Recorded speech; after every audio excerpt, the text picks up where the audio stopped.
राम राम जी सारा ने स्वागत है मेरे नए व्लॉग में। तो आज मैं आपसे कुछ शेयर करना चाहूँगी कि मैंने कुछ नया तंत्र से रिलेटेड जैसे कश्मीरी शैविज़्म को लेकर मैंने कुछ रिसर्च किया है। तो किसी आर्टिस्ट को देखा और उन्होंने मतलब कि क्या बताया है कश्मीरी शैविज़्म के बारे में और अपनी पोइम वगैरह के बारे में। तो अलका त्यागी जी जो मैम हैं उनकी मैंने वीडियो देखी, तो उन्होंने कुछ शेयर किया है, उनको मैंने मतलब पढ़ा और कुछ साझा करना भी चाहूँगी आपसे कि उन्होंने क्या कहा। और जैसे कि मेरा फाइनल ईयर चल रहा है तो मैं मतलब उस पे रिसर्च कर रही हूँ तंत्र से रिलेटेड। तो ये टॉपिक मेरा रहेगा अभी, मतलब कुछ मैंने अभी स्टार्ट ही किया है, तो मैं इसके बारे में क्या नया आपको शेयर कर सकती हूँ और क्या मुझे नया मिलता है तो मैं आपसे ज़रूर बताऊँगी। तो हम स्टार्ट करते हैं। जैसे कि मैंने बताया कि मैंने अलका त्यागी जी को यूट्यूब पर सुना और मैंने उनके सुनने के बाद क्या जाना, तो उन्होंने क्या कहा। जहां उन्होंने आध्यात्मिक कविता कश्मीरी शैव दर्शन पर अपने विचार साझा किए, उन्होंने बताया कि अध्यात्म सिर्फ पूजा पाठ या रीति रिवाज तक सीमित नहीं है, बल्कि यह हमारी चेतना और हमारे अंदर होने वाले अनुभव को समझने का रास्ता है। कश्मीरी शैविज़्म दर्शन के शिव केवल एक देवता नहीं, बल्कि शुद्ध चेतना और शक्ति उसी चेतना की ऊर्जा है।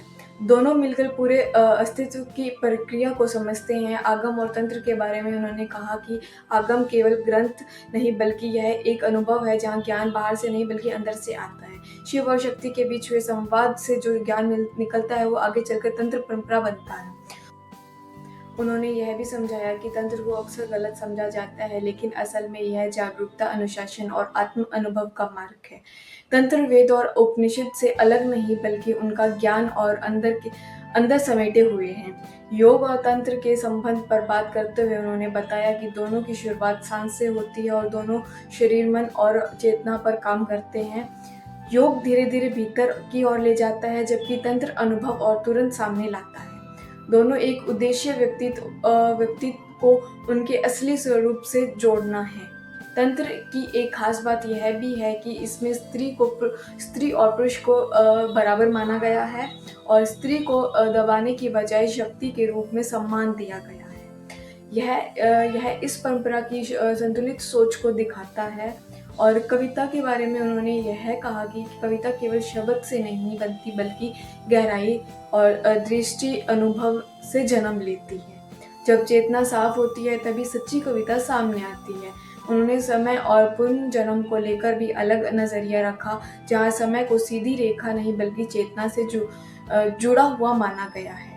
कुल मिलाकर उनकी बातें यह समझाती है कि योग, तंत्र और कविता अलग अलग चीजें नहीं, बल्कि यह जीवन और चेतना को गहराई से समझने और जुड़े हुए रास्ते हैं।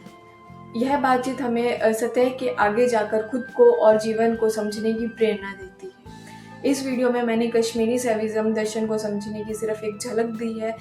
अगर आप भी इस गहराई से जानना चाहते हैं तो मेरे साथ रिसर्च में जुड़े रहिए। तो मैं क्या नया आपके साथ शेयर कर सकती हूँ तंत्र से रिलेटेड। कश्मीरी शैविज़्म कहाँ से स्टार्ट हुआ, कैसे हुआ, क्या मतलब जो भी मुझे कंटेंट मिलता है तो आपके साथ ज़रूर शेयर करूँगी। अपनी पेंटिंग से रिलेटेड, जैसे कि मैं पेंटिंग ही तंत्र पे बनाती हूँ, तो उसके पीछे का क्या कॉन्सेप्ट हो सकता है, क्या नया हो सकता है, वो आपके साथ ज़रूर साझा करूँगी। अगर आपको पसंद आए तो लाइक शेयर कमेंट ज़रूर करना। मिलते हैं नेक्स्ट व्लॉग।